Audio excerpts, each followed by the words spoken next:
Olá, boa noite. Está no ar o programa Questão de Ordem. Está sendo lançado nesta quarta-feira um livro que conta uma história, aliás, conta duas histórias, porque tem muita gente que não conhecia este outro lado da história do jornalista Vladimir Herzog, aquele que foi torturado e morto nas dependências, né, da repressão, da dependência do Exército, e que depois montou-se uma farsa numa foto querendo atribuir a morte dele a um suicídio, né, praticado pelo Herzog na cadeia para se livrar dos maus tratos da tortura. Mas tudo já foi esclarecido, embora algumas discussões ainda estejam em andamento. Por isso mesmo o governo brasileiro instalou a Comissão da Verdade. E o Sindicato dos Jornalistas Profissionais aqui do Estado do Ceará está realizando nesta noite uma promoção que merece toda a atenção da sociedade, né, dos democratas, enfim, das pessoas que se indignam com a ditadura e com a tortura. Está sendo lançado nesta quarta-feira aqui em Fortaleza a Comissão da Verdade aqui no Ceará. Existe a Comissão Nacional, que já começou a trabalhar, e está sendo lançado também a Comissão da Verdade aqui no Ceará, que a gente já vai dar detalhes da composição e do trabalho que ela vai realizar.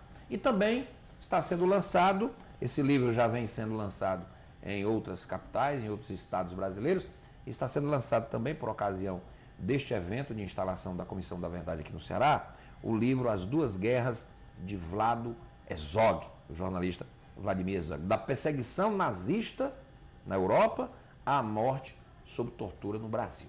E quem está aqui em Fortaleza, que está participando deste evento, está aqui comigo, é o jornalista Audálio Dantas. Ele está aqui comigo, é um dos convidados do programa de hoje, do programa Questão de Ordem. Vamos falar com o Audálio sobre este livro, sobre o trabalho da Comissão da Verdade e sobre esse trabalho de pesquisa que ele fez, contando a vida de um dos mártires, não é, da democracia, da luta pela restauração democrática em nosso país, que foi o jornalista Vladimir Herzog. Eu também estou aqui recebendo a jornalista Samira de Castro, que é a presidente do Sindicato dos Jornalistas Profissionais do Estado do Ceará. O sindicato, junto com o Centro Dragão do Mar, esses dois organismos, o sindicato e o Centro Dragão do Mar, que estão recepcionando o Audálio neste evento de lançamento deste livro, nesta quarta-feira, e que a gente vai conhecer detalhes a partir de agora no programa Questão de Ordem, que está no ar. E você pode participar do programa pelo nosso endereço eletrônico, onde você pode fazer comentários sobre os temas que eu vou tratar a partir de agora, ou você pode sugerir temas para futuros programas. E eu gostaria de começar o programa, Audálio, contando um pouco aqui da tua história, não é? Nasceu em Tanque d'Arca, em Alagoas, é? Pois é. No dia 8 de julho de 1932. Onde é que fica Tanque d'Arca? Tudo bem? Boa noite. Seja bem-vindo. Boa noite, muito obrigado pelo convite. Tanque d'Arca é uma cidade importantíssima. Esse apóstolo, porque Sim, tem um apóstolo, é indicativo de nobreza. Nós estamos inseridos na ideia armorial, no movimento cultural armorial do Ariano Suassuna, que tem o apóstolo dá esse sentido de nobreza. É brincadeira. Tanque d'Arca é uma cidadinha muito pequena, ela fica na transição entre a mata e o sertão dela, e o Agreste. Bom, o Audálio, você começou como jornalista em 54, repórter da Folha da Manhã, hoje Folha de São Paulo, mas em 59 foi trabalhar na revista Cruzeiro, foi redator-chefe, chefe de reportagem. Na época, você fez uma compilação do Diário de Carolina Maria de Jesus, publicado no livro Quarto de Despejo, Diário de uma Favelada. Em 66, trabalhou na revista Quatro Rodas, foi redator-chefe, revista Realidade. Assumiu a presidência do Sindicato dos Jornalistas do Rio, de São Paulo, em 75, tendo no mesmo ano liderado os protestos pelo assassinato do jornalista Vladimir Herzog, ocorrido nas dependências do 2º Exército em São Paulo. Em seguida, foi eleito deputado federal pelo MDB, o MODEBRA, o Movimento Democrático Brasileiro. Em 81, recebeu da ONU o prêmio de reconhecimento na luta dele pelos direitos humanos. Foi vice-presidente da Associação Brasileira de Imprensa, a nossa querida ABI, entre 2005 e 2008. Atualmente é conselheiro da União Brasileira de Escritores. Já publicou 11 livros, entre os quais O Circo do Desespero, Repórteres e o Chão de Graciliano, e foi premiado pela Fundação Nacional do Livro Infantil por seu livro A Infância, de Graciliano Ramos. E agora, esta beleza, As Duas Guerras de Vlado Herzog. Pedindo aqui anuência à presidente, né? Que é minha presidente, mas... É a nossa. A nossa, não é? Mas Aldalho, este livro, é engraçado, o Herzog fugiu dos nazistas e caiu na mão dos carrascos da ditadura brasileira. Bom, por isso é o título, As Duas Guerras, porque menino aos 4 anos, ele judeu, de uma família judia, na Iugoslávia. Ele é yugoslavo. Nasceu na Iugoslávia. Isso. E fugiu quando chegaram os nazistas, a invasão das forças nazistas da Iugoslávia em 1941. Conseguiram chegar na Itália e aí ficaram correndo para um lado e para outro, fugindo da guerra sempre. Essa é a história que está contada, até que aos 9 anos, em 1946, ele veio para o Brasil. Essa vinda para o Brasil, isso é que é uma das novidades do livro, essa história dele, menino, e a formação brasileira, eu costumo dizer isso, do Vlado Herzog, porque ele se tornou um cidadão brasileiro. E a vinda para cá representava uma espécie de libertação, a expectativa de paz, uma expectativa de uma vida digna. Olha, você fugiu dos nazistas, Pois é. que era uma sentença de morte para quem é judeu, né? Pois é, judeu usava a estrela amarela marcando, etc. e tal. Só que ele, aos 37 anos, como jornalista importante, ele era diretor de jornalismo da TV Cultura, TV estatal de São Paulo, TV educativa de São Paulo. E aí ele foi alcançado pela repressão. O Vlado foi o 12º. Ele era do PCB.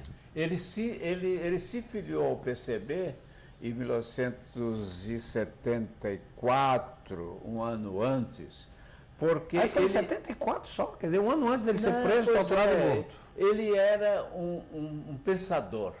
E ele tinha como ideia lutar pela democracia. E achou que o PCB era o veículo para isso, né? Aliás, ele disse para Clarice, a mulher dele, que tinha pensado, só havia 2 vias para a participação política não clandestina. Seria o Partido Comunista do Brasil, que era contra a luta armada. Brasileiro, brasileiro, desculpa. PCB. Era o PCB. Muito obrigado. Já tinha havido racha, né? E o PCdoB estava já lá no Araguaia. PCdoB, né? Exatamente. Ou a Igreja Católica. Como ele era judeu, ele não podia ir para a Igreja Católica, ele foi para o Partido Comunista. Mas ele nunca foi um ativista. Era um meio de encontrar possibilidade de discussão, de debate, etc. e tal. E aí foi alcançado, em outubro de 75, o 12º jornalista preso porque se falava na infiltração comunista na imprensa, e dos 12 presos, ele foi o último que morreu. Muito bem. Estou aqui com a presidente do Sindicato Jornalista Samira de Castro. Tudo bem, Samira? Que bela ideia, parabéns ao sindicato por esta grande oportunidade que está dando a todos nós para fazer essa divulgação e para levantar essa discussão no momento adequado em que o Brasil, pelo menos, tenta passar a limpo essa história. Não sei se vai conseguir, não sei se vai conseguir na extensão de que outros países já conseguiram, inclusive aqui na América do Sul, como a Argentina e o Chile, mas enfim, estamos pelo menos tentando, não é, Samira? E essa promoção do sindicato que trouxe aqui o nosso Aldalho Dantas, e eu te agradeço por estar dando essa oportunidade aqui para que a gente possa recebê-lo aqui no programa. Para a gente é uma honra ter o Aldalho aqui em Fortaleza, lançando o livro As Duas Guerras, né? E principalmente ele como integrante, o presidente da Comissão da Verdade dos Jornalistas Brasileiros, né, que já foi lançada pela Federação Nacional dos Jornalistas no começo desse ano, num congresso lá no Rio Grande do Sul, num seminário sobre direitos humanos no Rio Grande do Sul. Então, é hoje o expoente máximo da nossa luta por esse resgate, né, da verdade, em que pese o conceito de verdade, mas pelo menos da memória e da história desses fatos históricos envolvendo a nossa categoria. Samira, a FENAGE está criando comissões da verdade em todos os estados da federação, quer dizer, os jornalistas estão criando as suas comissões para fazer um trabalho paralelo da comissão que foi instituída oficialmente pela presidente, é isso? Exatamente. A FENAGE, ela instituiu a Comissão Nacional da Verdade, a Comissão da Verdade dos Jornalistas Brasileiros. Sim. e todos os estados estão constituindo as suas comissões estaduais, né, todos os sindicatos, que têm um relevante trabalho de fazer um levantamento dos jornalistas que foram censurados, perseguidos, presos, torturados e mortos no período de 1964 a 1988. Esse grande levantamento dos estados vai ser repassado à FENAGE, à comissão que o Audálio preside, né, em âmbito nacional. Ele é o presidente da comissão nacional instituída pela FENAGE. Jornalistas, Muito bem. E depois disso, a Comissão dos Jornalistas Brasileiros vai encaminhar essa documentação à Comissão Nacional da Verdade, instituída pela presidenta Dilma. Muito bem. A nossa comissão é integrada, você quer dizer os nomes? Nossos nomes, por gentileza. Que nos honram muito, jornalista Messias Pontes. Messias Pontes. Todo mundo conhece, um militante do PCdoB, né, que esteve preso por 2 ocasiões aqui no estado do Ceará, em Recife, durante o período da ditadura. O jornalista Nazareno Albuquerque, da TV O Povo, que à época tinha um programa de rádio, também chegou a ser censurado, chegou a ser preso. Nós temos a jornalista Marilena Lima, né, que ela é hoje documentarista, hoje trabalha com documentários para televisão, Marilena, muito cinema. conhecida, né? Foi muito conhecida no programa Barra Pesada. Né? Que, inclusive, é uma grande guinada na carreira dessa profissional, porque ela sai do jornalismo policial, o jornalismo que espirrava sangue, ainda hoje espirra sangue na tela, e depois que ela fez uma faculdade de comunicação, ela compreendeu qual é o verdadeiro papel da imprensa, né? Qual é o papel dos veículos de comunicação, e passou a ser documentarista e trabalha muito na linha dos direitos humanos. Muito bom. Então, nós temos também a jornalista Iracema Salles, do Diário do Nordeste, que vai dar um apoio a essa comissão. Iracema teve várias séries sobre a ditadura militar engavetadas, isso no regime democrático. Foi nada. No regime democrático, ela é uma estudiosa do tema. Ela foi a única jornalista cearense convidada pela família do Bergson Gurjão, o estudante cearense que foi morto no Araguaia, a participar das escavações, né, na busca pelos restos mortais do Bergson. Que foram enterrados aqui. Que foram enterrados aqui, foram devolvidos agora no governo, acho que, se não me engano, no governo, finzinho do governo Lula. No governo Lula, exatamente. Né, então, nós temos o jornalista Rafael Mesquita, que ele vai coordenar o trabalho. O Messias Pontes é o nosso presidente da comissão, e o Rafael Mesquita, ele vai coordenar o trabalho. Ele é o nosso diretor de juventude e é coordenador do Fórum Nacional pela Democratização da Comunicação aqui no Ceará, o FNDC. Se a gente partir hoje para o que foi a perseguição aos nossos colegas durante a ditadura, e hoje, em pleno regime democrático, nós temos a questão da censura, da autocensura e a forte concentração dos meios de comunicação, então ninguém mais apropriado do que um membro do FNDC para integrar a nossa comissão. Muito bem, e mais o Eliezer Rodrigues. Né? Eliezer Rodrigues, editor da revista Singular, uma revista de cultura. Eliezer, que tem uma história particular com a questão da ditadura, que o pai dele era dirigente sindical dos alfaiates, foi preso no 23BC, aqui em Fortaleza, e o Eliezer foi obrigado a servir o Exército e foi transferido do local que ele era para servir no CPOR, ele foi transferido para o 23BC, sofrendo constantes ameaças, porque lembravam que o pai dele, considerado subversivo, tinha sido preso ali, naquela cela do 23BC. Então, ele era constantemente ameaçado, né, e lembravam a memória do pai dele, que tinha sido considerado subversivo. Aliás, Samira, você falou aí, né, no Eliezer, que teve esse problema aí com os pais. A revista Isto É que está nas bancas, eu fiquei assim, aterrorizado. Traz uma matéria, Rodalho, de um jovem que praticou suicídio agora aos 30 e poucos anos. Eu vi. Ele tinha 1 ano e 8 meses, quando os pais dele foram levados para tortura, sob acusação de subversão. Ele tinha 1 ano e 8 meses e ele apanhou, ele sofreu serviços porque ele chorou de fome, ele era um bebê. E isso o atormentou. Esse jovem foi levado a psicólogos, né? Mas ele nunca se livrou deste peso. Ele se fechou em copas para o mundo, não conseguia ir às escolas, não conseguia interagir com pessoas. Impressionante. E não suportando esse peso, ele praticou suicídio agora faz uns duas semanas. Que coisa absurda. Pois é. Esse relato da Isto É. A ditadura continua a fazer vítimas. Aliás, e ainda tem gente que acha que os torturadores não fizeram nada. Eu acho que toda uma geração foi vítima, de uma maneira ou de outra, né? O estudante, o operário, o político. Esse golpe causou um mal fantástico a esse país. Esse país estava num caminho de descoberta, de autodescoberta e de autoafirmação que vinha desde a construção de Brasília, os movimentos culturais da Bossa Nova, do cinema novo.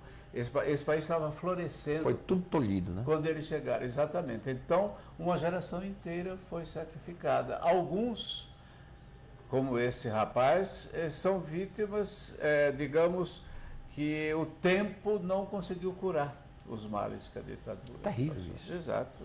Aldalho, como é que está a Comissão Nacional da Verdade? Como é que ela está acompanhando? E essa comissão oficial, ela está realmente correspondendo à expectativa? Bom, sobre a Comissão Nacional da Verdade, instituída pela presidente Dilma, eu acho que a primeira constatação que nós devemos fazer é que foi uma providência muito tardia, mas, de qualquer maneira, antes tarde do que nunca, e está tendo um papel muito importante no seguinte sentido. Ela não tem o poder, infelizmente, não tem o poder de punir, ela só pode levantar os casos através de documentos, depoimentos, etc. e tal, mas ela não tem o poder de punir em função da lei da anistia. Mas ela trouxe à luz um debate que estava amortecido. Não se falava mais dos crimes da ditadura, a ditadura parece que não existiu, os remanescentes do regime ditatorial estão ocupando postos importantes no país e, de repente, a Comissão da Verdade chega e diz, bom, este foi um torturador. Isso é um grande serviço. Primeiro, do ponto de vista histórico, que o país não pode esquecer fatos daquela relevância. E segundo, pelo menos esses nomes serão apontados à execração pública. Porque o crime de tortura, além de ser imprescritível, ele é, principalmente do ponto de vista moral, é uma agressão sem nome à dignidade do ser humano. Ele é imprescritível, não no Brasil, né? Porque no Brasil a lei da anistia prescreve os crimes. Sim, mas que foi aprovada ainda sob a égide do regime militar. Os tratados internacionais, alguns tratados que o Brasil é signatário, dizem claramente que a tortura é um crime imprescritível. E a tortura não se justifica em circunstância alguma. Isso. Bom, mas infelizmente, aliás, eu aproveito para dizer aqui o seguinte, eu considero uma vergonha o fato de termos derrotado a ditadura, quando eu digo termos, é o povo brasileiro, a sociedade brasileira, e passados tantos anos, nenhum governo democraticamente eleito teve a coragem de enfrentar essa questão. É verdade. Né? Então, nós tivemos já o Collor, Sarney, que não era eleito. Não, Sarney, porque ele era tutelado, ele era um vice que não podia ter assumido. Há uma séria discussão sobre o Sarney. Mas o Collor, o Fernando Henrique, que teve 8 anos, o Lula. O Itamar, o Lula em 2 governos. E o Fernando Henrique. Nenhum dos Fernando Henrique, 2 governos, teve a coragem cívica de enfrentar essa questão. Por quê? Bom, aí nós somos tutelados pelos militares? Não tem isso. No meu entender, é um medo injustificável, depois de que brasileiros, muitas vidas se perderam. Antes do Vlad Herzog, 24 outros jornalistas foram mortos ou desaparecidos. E não se falou nada sobre isso. É verdade. Só se fala no Herzog como se ele tivesse sido o único. Exatamente. E que a reação ao assassinato do Herzog tenha sido um passe de mágica, um momento de inspiração nacional. Não é. Foi fruto de uma mobilização, principalmente dos jornalistas, e depois disso o engajamento Isso sim da sociedade civil, que já não suportava mais. Aldalho, você está dizendo algo aí, e aí eu me suscita o seguinte. Agora mesmo, tá, o noticiário internacional noticia aquela guerra civil lá na Síria, aquele ditador e etc.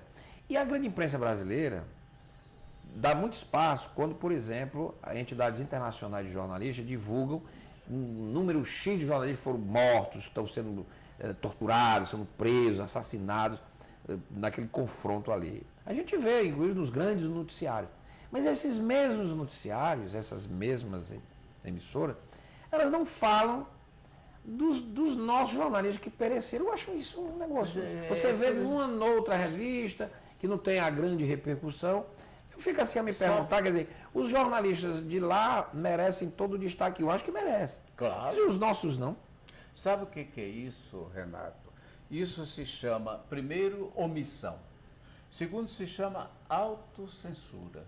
Porque os interesses que prevalecem sobre a... Muitas dessas empresas tiveram vinculações com o regime militar. Eu acho que é uma espécie de uma conta que está sendo paga, talvez. Uma coisa que fica claro, eu tenho referências claras a isso, a Folha de São Paulo, que depois se transformou numa espécie de paladina da luta democrática com o movimento das eleições diretas, ela ficou desde janeiro de 69 até 1º de novembro de 1975, no dia seguinte ao ato ecumênico que se fez em homenagem à memória do Herzog, sem editorial.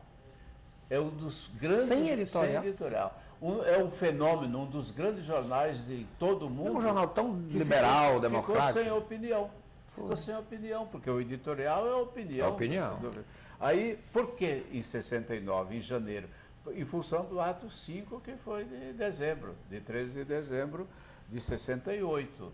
No dia em que só isso marca a importância do caso Herzog.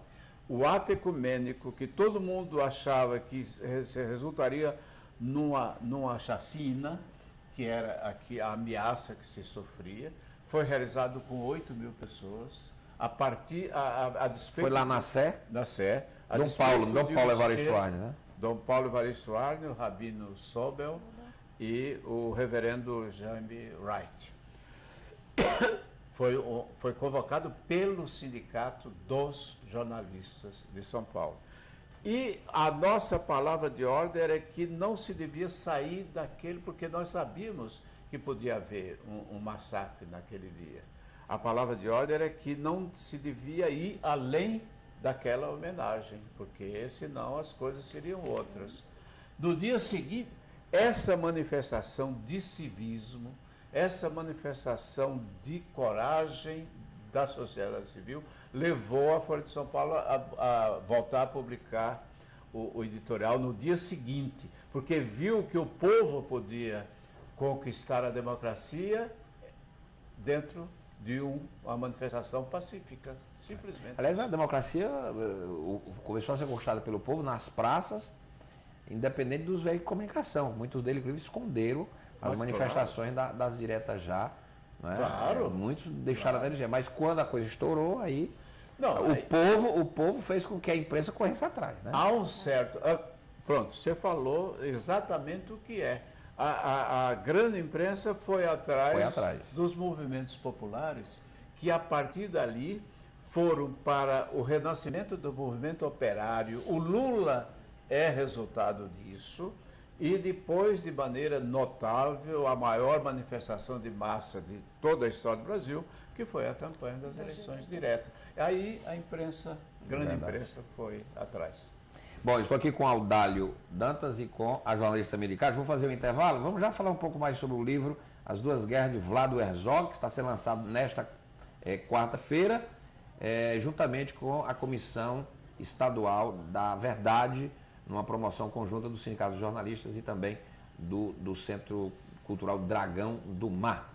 Né? Já o Audálio vai dar detalhe onde é que as pessoas podem adquirir este livro que está sendo lançado, e eu vou conversar um pouco mais sobre os detalhes, inclusive, da feitura do livro e alguns detalhes que estão nesse livro tão importante, né, e que registra esse momento duro, não é, da imprensa e da perseguição aos jornalistas no Brasil no período da ditadura. Vou fazer um rápido intervalo, questão de ordem, volta já.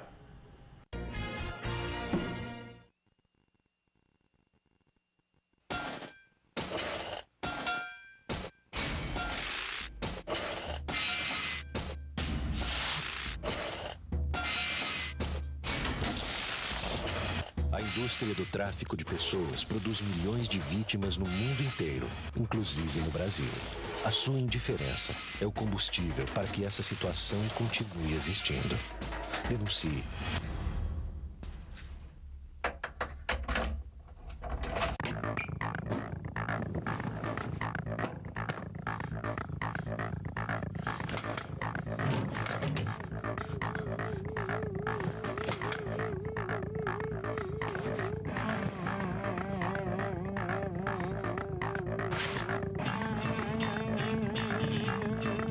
Use esporte. Não deixe a droga controlar sua vida.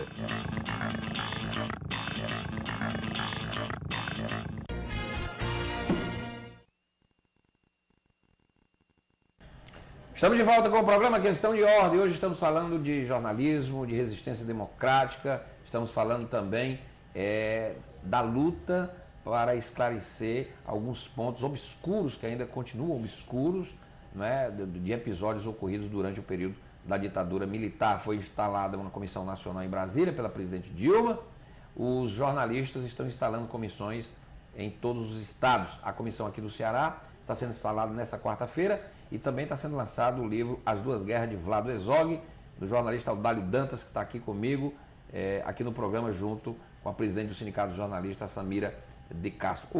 Audálio, esse livro, muita gente já deve estar se perguntando aonde adquire. É um livro muito bem impresso, a qualidade editorial espetacular. Qual é a editora dele? Civilização Brasileira. Civilização Brasileira. Rio de Janeiro. Bom, você estava me dizendo aqui no intervalo que já está quase esgotado, então imprime uma segunda edição, porque... A primeira edição é de 10 mil exemplares, que já é uma coisa extraordinária no Brasil. No Brasil e já está indo embora. Exemplares. Ela já está indo para o final. A editora Record, que é do grupo da Civilização Brasileira, faz distribuição nacional. Então ele deve chegar nas grandes livrarias. Esse livro foi lançado há 3 meses. Então ele... Você lançou no Rio? Hein? No Rio e São Paulo? Em São Paulo. Primeiro em São Paulo, eu fiz questão que fosse no Sindicato dos Jornalistas. Certo. Sim. E de forma que ele deve estar, pelo menos nas principais livrarias, ele deve estar. O teu livro vai até a morte do Herzog?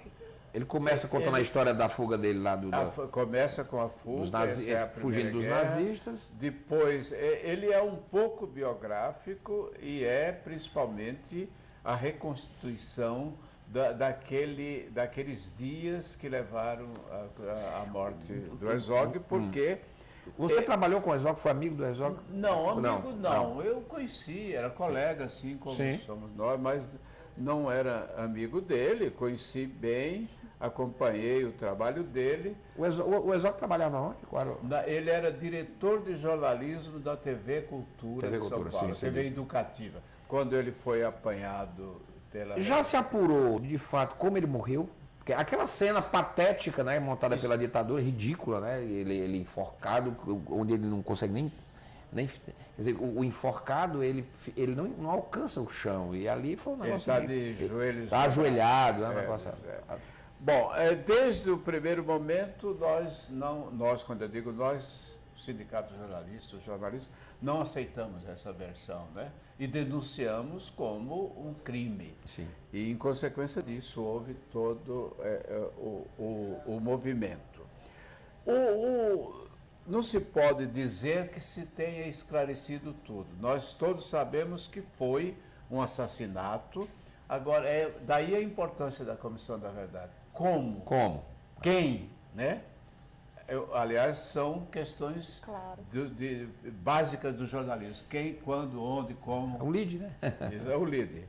Então, é isso que nós vamos e devemos procurar saber. Aliás, eu queria aproveitar para dizer o seguinte. A sentença que, em 1978, um jovem juiz de direito, que era da Justiça Federal em São Paulo, ele tinha 32, 33 anos, no culto ecumênico, ele não teve coragem de chegar na catedral com medo, ficou disfarçando, comendo um pastel lá no fundo da casa, mas 3 anos depois ele prolatou uma sentença em que condena a União pela prisão ilegal, tortura e morte de Herzog. No final dessa sentença, ele determina, é uma determinação judicial, que o Estado brasileiro, o governo brasileiro, apure as circunstâncias em que se deu aquela morte. E até hoje, vergonhosamente, o Estado brasileiro não cumpriu. Mas, Audálio, o Estado brasileiro, eu já fiz aqui uma série de programas. Inclusive, eu estive aqui com o senador, o Ceará teve um senador chamado Flávio Torres, Sim. que ele assumiu o Senado durante 4 meses. A senadora Patrícia Saboia foi fazer um tratamento de saúde rápido e ele assumiu. E da tribuna do Senado, ainda no governo Lula, ele, enquanto membro do PDT, ele pediu que o governo brasileiro oficialmente abrisse uma investigação para apurar as causas da morte do presidente João Goulart. Ora, um presidente da República, nós temos um presidente da República que foi deposto, que foi exilado e que, segundo indícios fortíssimos, que foi assassinado, envenenado por envenenamento. Nunca se fez uma autópsia porque não se permitiu. E o governo brasileiro não apura, quer dizer, nós temos o Jango, ele foi presidente da República legitimamente eleito e empossado, porque ele era o vice, dentro das normas constitucionais vigentes. E o governo brasileiro não teve coragem ainda de determinar uma investigação.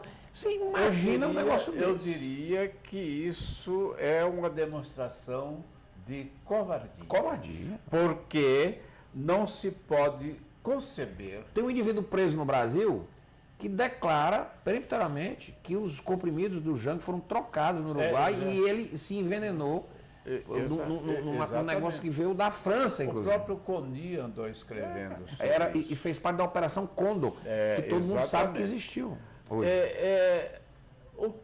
Na circunstância, este país, nós o reconstruímos, eu digo nós, é o povo brasileiro. O reconstruímos, ele ocupa hoje uma posição importantíssima no concerto internacional. É um país que está introduzido num sistema internacional com respeito, etc. Por que se vai ter medo dos remanescentes de um bando de criminosos que usurpou o poder? Essa é uma pergunta que deve ser feita. Mas me permita, Audálio, ainda há esse medo. E nós, da imprensa, hoje, nós ainda sofremos com os cães de guarda que ficaram do regime militar. Estão aí, ocupando postos, isso é verdade. Eles estão ocupando postos e hoje a maior luta dos jornalistas é que os crimes contra a categoria sejam federalizados. Tem investigações feitas pela Polícia Federal. Por quê? Porque não há solução no âmbito estadual. A FENAGE fez um levantamento, chama-se Relatório Anual da Violência. O relatório de 2011, ele aponta que 20% dos crimes contra jornalistas são cometidos pelo poder público constituído, por políticos, pela polícia. Quer dizer, você hoje ainda, em pleno regime democrático, você ainda cala o jornalista. Radialista. Aqui no Ceará mataram um radialista semana passada, em Jaguaribe. Né? Exatamente. Pois é esse um problema muito sério que a gente tem que discutir como chegar Agora, você imagina um presidente da República, porque veja bem, Audálio, o mais grave, há um pedido formal do João Vicente Goulart, que é filho do Jango, e da Maria Tereza, que foi feito ao presidente Lula, à época, e ele foi incapaz de determinar, o ministro da Justiça, que determinasse essa investigação. Recentemente, o governo francês, para se livrar da peste de que o Yasser Arafat tinha sido assassinado, envenenado no Hospital de Paris, determinou a investigação e foi feita a exumação dos restos do Arafat e comprovado que ele não foi, de fato, assassinado nem envenenado. E aqui, você vê, quer dizer, o Arafat, o governo francês, aqui o governo brasileiro, eu acho que tinha a obrigação moral, histórica, se trata de um presidente da República. Isso não quer dizer que vai... A Samira estava falando aqui de jornalista, casa... E olha, isso não se apura nem o presidente da República. Bom, eu agora gostaria de dizer o seguinte: a ditadura deixou muitos males nesse país e que prevalecem. Um deles, sabe qual é? Se chama censura togada. Não há na Constituição Censura togada? nada, exatamente, não há nada que autorize a censura no Brasil. Não existe legalmente censura no Brasil. Mas quem pratica a censura no Brasil são juízes, o poder judiciário espalhado por esse país, que processa jornalista, prende jornalista por delito de opinião, delito de expressão. Pois é. É uma coisa que muita gente esquece, mas é uma coisa importante. E proíbe, inclusive, jornais de publicar determinadas matérias. Isso. Aí, o judiciário tem uma série de decisões proibindo jornais de determinadas investigações, né? Não pode, publicou o processo sujeito. Exatamente. Houve um caso há uns 4, 5 anos de uma professora. Isso é uma contradição, né? Nossa, terrível. Uma professora em Minas Gerais, nem jornalista mas ela fazia um jornalzinho dos presidiários. Ela ajudava os presidiários a fazer e denunciavam algumas situações na prisão.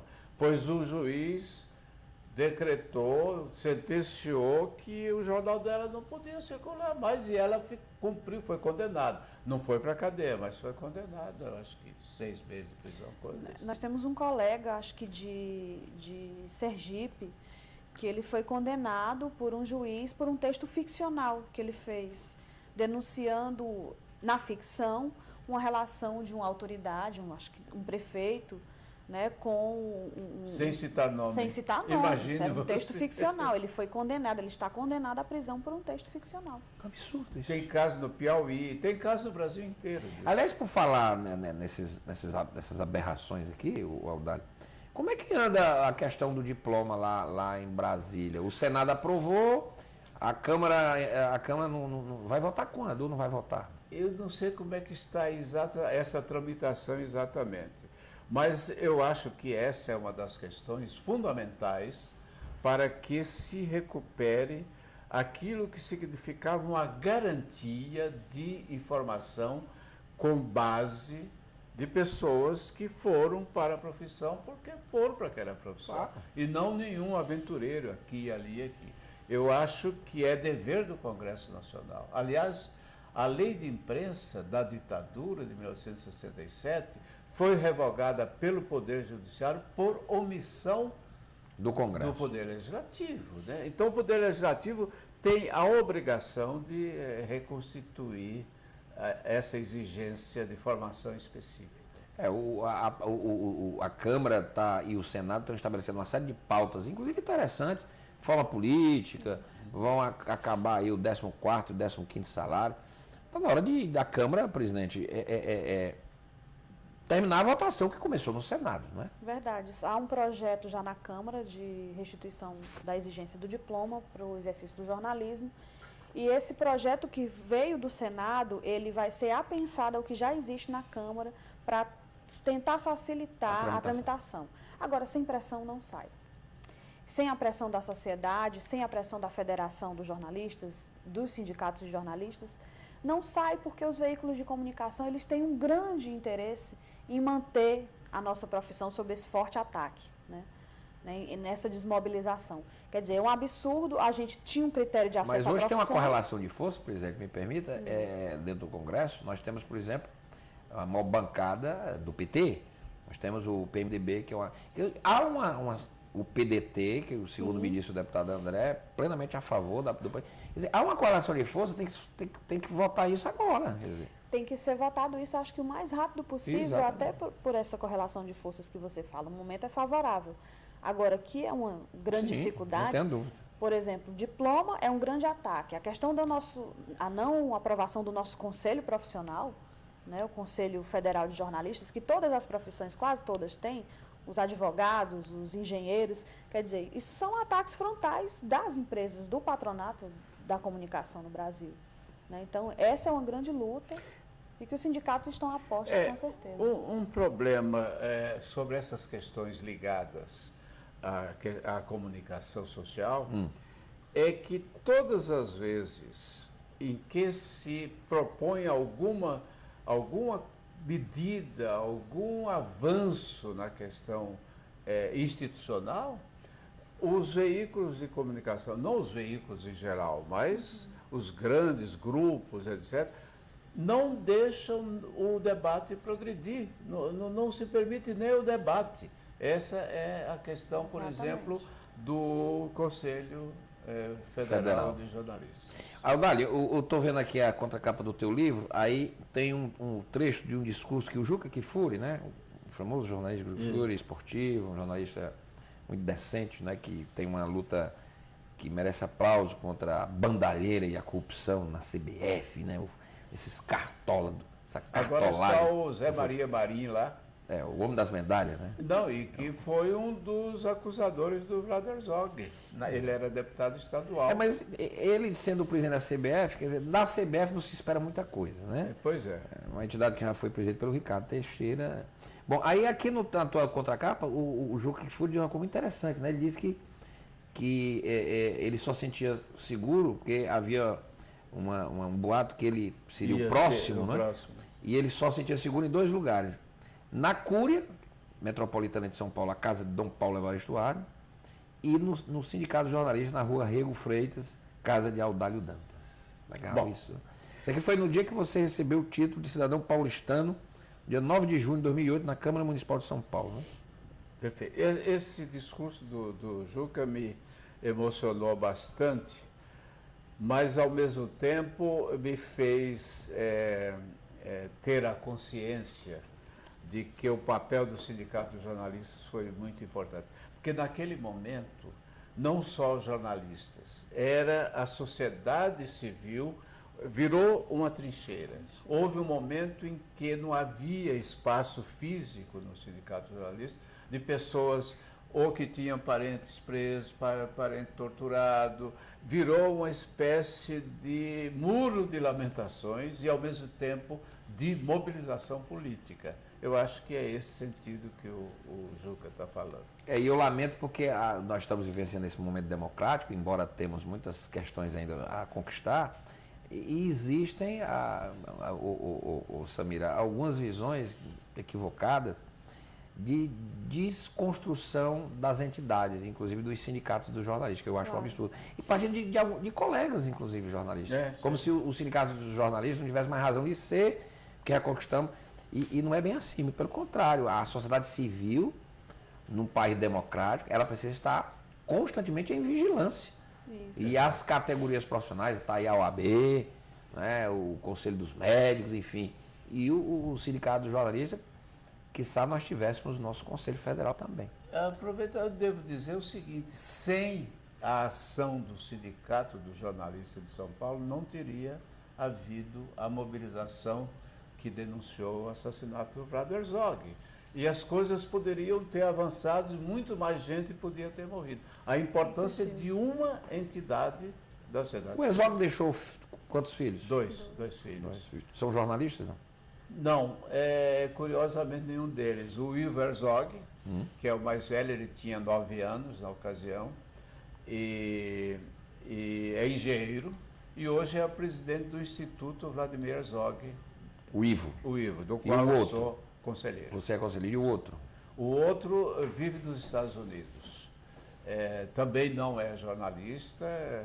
Esses meninos sofreram muito, evidentemente. E a viúva? A viúva é uma mulher de muita coragem. Aliás, esse livro é dedicado, uma das pessoas a quem eu dedico a ela, pela coragem, porque desde o começo ela enfrentou isso com...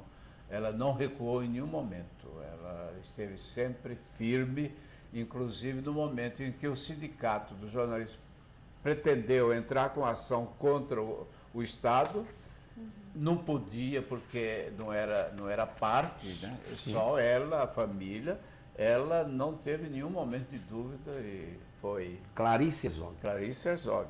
Aliás, a família foi indenizada de alguma forma? Eu sei que dinheiro não repara... A ação movida contra a União era declaratória, não se cobrava nada, apenas declaratória. Mas depois, quando veio a comissão da anistia, aí a comissão decidiu, ela não pleiteou, a comissão decidiu e houve uma indenização de R$100 mil. 100 mil reais? R$100 mil. Simbólico. Não paga nada. Não, mas eu acho engraçado é que outros jornalistas que estão aí a contar receberam uma soma. Teve jornalista aí que recebeu mais de R$1 milhão. Tem jornalista de 1 milhão. Quer dizer, o Exog, que foi um símbolo, virou até um mártir. Quer dizer, R$100 mil. Eu sei que R$1 milhão não paga da família da viúva. Nenhum dinheiro. 20 milhões não pagaria. Dinheiro nenhum no mundo pagaria. Claro. Mas é porque eu vejo uma coisa assim, ora, existiram jornalistas que estão aí que reconstruíram suas vidas, claro, foram perseguidos, né? E receberam R$1 milhão. E o Exog porque foram prejudicados profissionalmente, perderam emprego e sei lá, enfim, coisa. Bom, eu acho que o Estado, morrer não é negócio nem para indenização. Eu acho que o Estado tem obrigação de reparar esses crimes.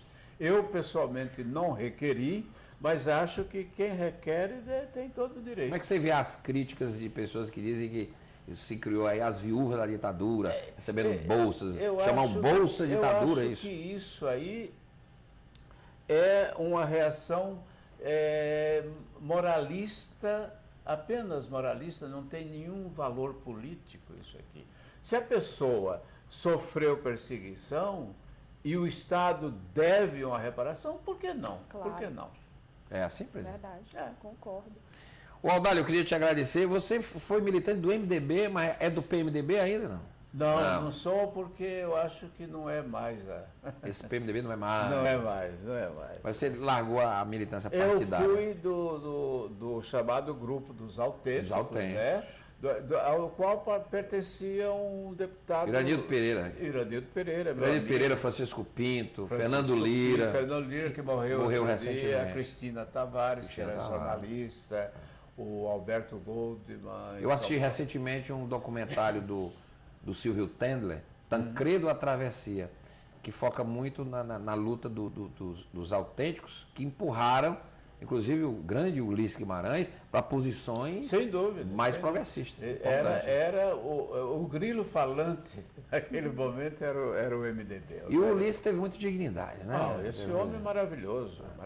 Verdade. Eu tenho profunda admiração. Era um liberal apenas. Exatamente. Aliás, tem um tempinho só para... Tem, mas era um democrata, né? Nos dias em que o sindicato preparava o culto ecumênico e que passou a ser uma espécie de fórum de todas as tendências políticas, e o sindicato tinha uma posição. Nós vamos protestar, nós vamos denunciar, mas nós não vamos cair no que eles querem, ou fazer provocação que sirva aos interesses deles. Mas então, no desses dias, havia aquelas reuniões, participava todo mundo, e eu, como presidente do sindicato, estava lá, havia todas as propostas, passeata ao segundo exército, coisas desse tipo. E eu dizia, não, quem vai decidir isso é a diretoria do sindicato, porque aqui não é mais de jornalista. Isso aqui é de todos, mas os jornalistas é que vão decidir.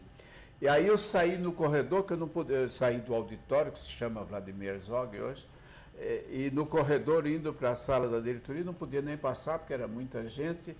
Um sujeito me encantou e disse, escuta, você é de que